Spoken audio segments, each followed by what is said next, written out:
it's a gathering of people with similar ideals. I mean, there's one common thread. If it's not black, it's probably the same music. Everybody's different, but they're all united somehow. It's just a place to sort of sit, meet your friends, talk, whatever. We're sitting here because it's a normal thing to do on Saturday, just as per 5 years ago and everything else. Some of the other ones here will move and then they'll go, and we'll just still be sitting here going, oh look, new people, and then pick on their fashion sense. Yeah. People who just came here, they want to actually keep them out of it so that nothing gets tainted in a way, and then turned into emo fucking music. I had a few friends, and I found out they hung out here, and then I just started hanging around here. Unfortunately, I'm not old enough to attend any clubs as of yet. Ew, how old are you? I'm 16. Ew. What's the basic age range, do you reckon, of people who sort of congregate like this? Well, it stretches from 14 from some of the earlier ones, such as Stitches. Yeah, she's... Right. Yeah, it's insane how old she looks. I think there's like a 12-year-old around here somewhere. Yeah, on Spoon's thing. All the way up to, I don't know how old Spoon is. Like touching 40s, maybe. Yeah, well, touching 40s, but it depends. You can get some of the old school 80s ones in here. Yeah. And they're always the best. Well, it's the music. I mean, it's all generated out of The Cure and Susie and Joy Division and Sisters. Nobody, like, half the people, well, probably not even half of the people here would know about the Sisters and what they did in Eldridge. I hope I pronounced that right. It used to be Kinders, above that you'd have Goths, then you'd have the Ancients, then at the top you had the Elders, and there was a side class of the Ancients, which was elitist. Yeah. And that's how the hierarchy went. And there's a whole bunch of like punks through the higgledy-piggledy. Oh yeah, that's when punks and us still sort of got along. Yeah. But the punk gang, the Bastards, when their leader left, they broke up, and that's when the whole goth punk war started. But that's over now, but the weapons are still there to be used, which is screwed. And basically, there used to be respect for people. If you were lower on the food chain than someone else, you had to show them respect, or else you would get the shit beaten out of you. And they don't have that anymore. All the new Kinders are just Kinders. They don't even deserve to be classed that. Have just come in and flooded the entire place, and they've lost the respect, as you can tell.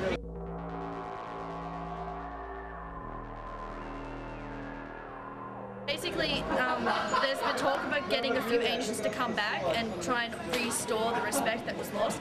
Basically, they're going to bring them in, when there's a group, get them in different groups, say you and you can stay because you have the potential to be good and you actually respect this place, the rest of you can fuck off, you're not welcome. And there's bound to be people who say, no, I don't want to leave, you have no right to do this. Well, it's like, well, fucking respect the place or you will be gone. Because, dude, if you bring back ancients, they're going to know how to handle themselves. So if anyone starts anything, there's not going to be much to worry about. But it just means that a lot of the people around here will have to leave. But, and they're probably going to do it before Christmas, because if not, they'll probably wait till next Christmas, because that's when everyone comes out. And so this is like all we've got left, and it's slowly being eaten away. So we're due for a sweep, and I can't fucking wait. So what do you think the greater dark wave community in Brisbane thinks of the people who gather here? I think the ones who don't come here think we're all idiots. Yeah. But yeah, I think the ones who do actually come here and associate with us don't mind the older ones that they actually do know. Unless you know someone here, you're not going to like us at all. Fuck egos. Okay. Yeah, 350. I'm here. Exhibit A. You should be back.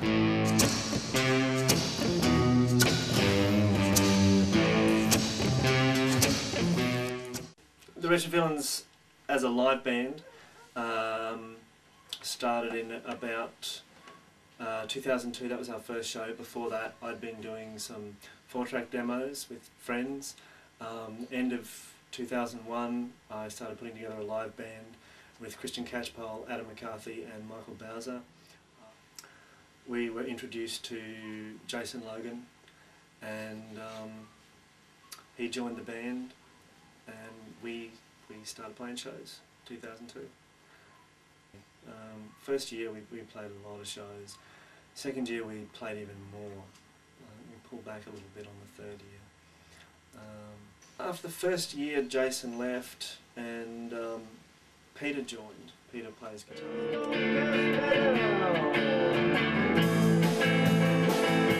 The sound changed too, like it was that sleazy garage trashy thing, and then it sort of became some weird country band, like with Fever Pitch and Raise Me From the Grave. And then when Andrew joined, it sort of changed again. That's true, isn't it? Yeah.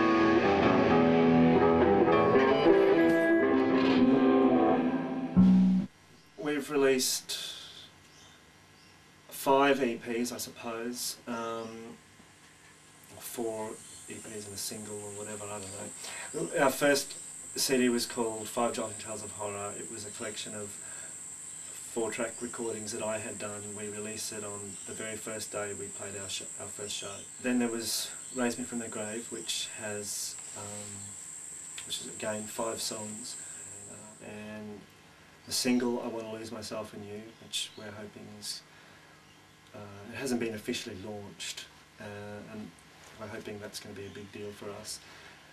And we just released at XCOM nightclub a sort of a single called Camila, which just had 2 versions of Camila in it.